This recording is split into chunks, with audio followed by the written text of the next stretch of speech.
making those laterally stiff, vertically compliant bikes we all froth over, but the basic concept of laying up carbon with epoxy hasn't changed all that much in recent years. The one carbon atom thick wonder material, graphene, appeared on the scene a few years ago, promising to revolutionise everything, but we're still waiting for it to take over in bikes. UK brand Dassie has already made a graphene road bike called the Interceptor. This incorporates the material in the resin that binds the carbon together, producing a stronger frame for a given weight. The process is much the same as for standard carbon bikes, and its designers reckon a 500-gram aero frame is achievable. Graphene also has conductive properties which could be exploited in the creation of frames with some sort of built-in intelligence. The possibilities are intriguing. Imagine if you never had to clean your bike ever again. How amazing would that be? Various non-stick and water-repellent coatings have been around for years, so why couldn't we have them on our bikes? Back in 2014, Nissan treated a car with something called Ultra Everdry, and it seemed like mud just wouldn't stick to it. The problem with such coatings is that they need regular application to work, so they're not really a labour saving. A permanent non-stick finish for bikes would be a godsend for winter riding, and what a difference it would make in cyclocross.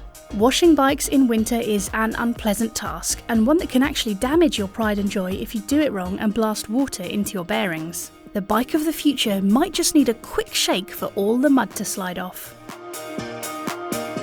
We've already got wireless gear shifting on the road, and it will certainly appear on mountain bikes soon enough, but what about the rest of your bike's components? Brakes, droppers and suspension could all be controlled wirelessly, making for cleaner, more user-friendly designs. Magura has already made an electronic dropper called the Viron, although a hefty price tag and lack of user-friendliness mean it's not been terribly popular. Imagine if you never had to route another cable through a frame, and if swapping your dropper post between bikes were as simple as undoing a single bolt and yanking it out. More wireless kit would mean keeping extra batteries charged, but if it simplifies frame design, drops weight and makes maintenance easier, then we reckon the trade-off might well be worth it. Convincing riders to use wireless brakes might be a little tricky, however. Modern mountain bike suspension is pretty incredible, combining lightweight with truly impressive performance. At the moment, on-the-fly adjustments tend to be limited to climbing lockouts and the like, but what if you could precisely adjust damping as you rode? Fox's never quite available live valve promises to offer something along these lines, but what we'd really like to see is a true magnetorheological damping setup as found on certain supercars like the Audi R8.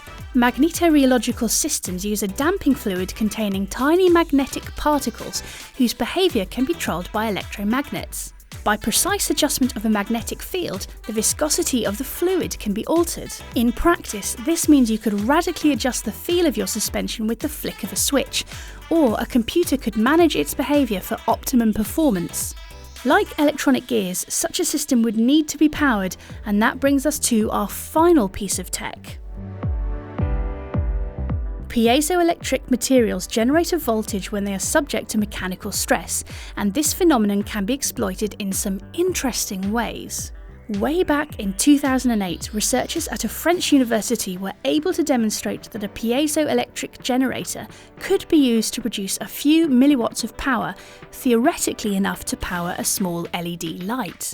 We'd love to see such a system employed to keep Di2 batteries topped up, or to power your Garmin on a bike.